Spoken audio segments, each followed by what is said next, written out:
Hi there, it's poetry time again, and this is one that some of you people will probably know because in another format.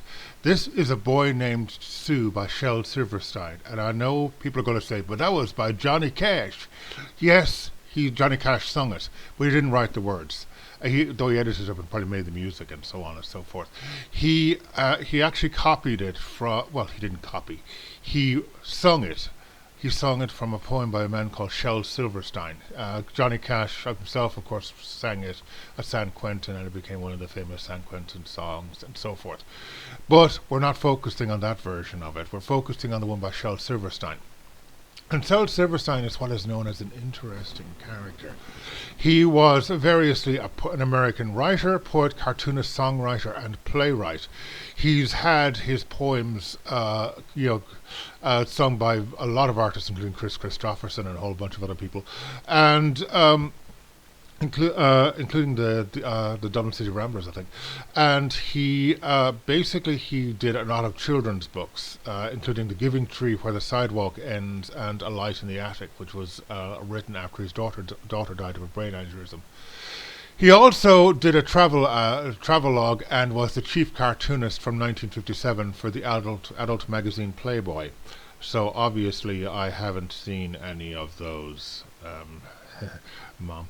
But we'll go and we will read this poem now. He never had any formal training as a poet. He said he wrote kind of interesting stories about quirky characters. And A Boy Named Sue is certainly one of those. He also didn't want to be a children's book writer either. But he was dragged in. He describes being dragged into it by his publicist, into the publicist by his agent, and they had a long discussion. And the agent basically persuaded him that children's books were kind of his kind were perfect for his kind of quirky kind of humor, and he did his own illustrations as well.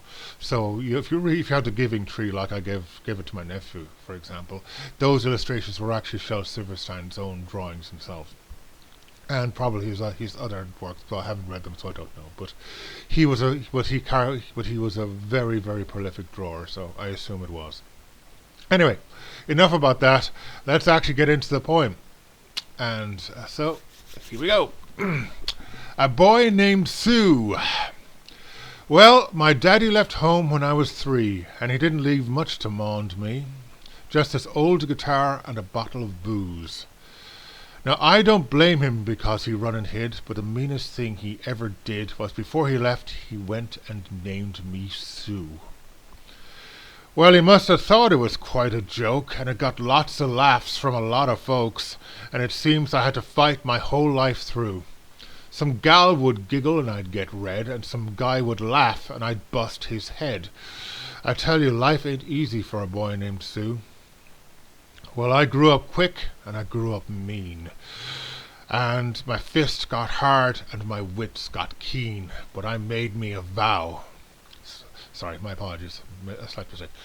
Roamed from town to hide my shame, but I made me a vow to the moon and the stars. I'd search the honky tonks and bars and kill that man that gave me that awful name. But it was Gatlinburg in mid-July, and I just hit town, and my throat was dry. I thought I'd stop and have myself a brew. At an old saloon in a street of mud, and at a table dealing stud, start the dirty, mangy dog that named me Sue. Well, I knew that snake was my own sweet dad, from a worn-out picture that my mother had, and I knew the scar on his cheek and his evil eye. He was big and bent and grey and old, and I said, "My name is Sue. How do you do? Now you're gonna die." Yep, that's what I told him. Well, I hit him right between the eyes, and he went down. But to my surprise, he came up with a knife and cut off a piece of my ear. But I busted a chair right across his teeth, and we crashed through the wall and onto the street, kicking and gouging in the mud and the blood and the beer. I tell you, I fought tougher men, but I can't really remember when. He kicked like a mule and bit like a crocodile. I heard him laughing and then I heard him cussing. He went for his gun and I pulled mine first. He stood there looking at me and I saw him smile. And he said, "Son, this world is rough, and if a man's going to make it, he's got to be tough.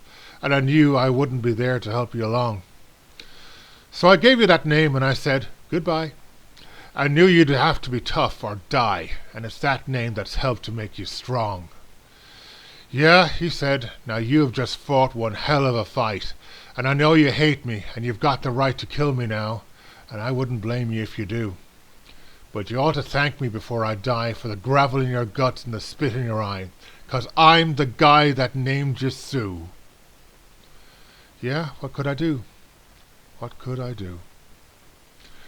I got all choked up and I threw down my gun. I called him Pan and he called me your son, and I came away with a different point of view. And I think about him now and then. Every time I tried, every time I win. And if I ever have a son, I think I'm going to name him Bill or George. Anything but Sue. Hope you enjoyed that. Take care. Talk to you soon.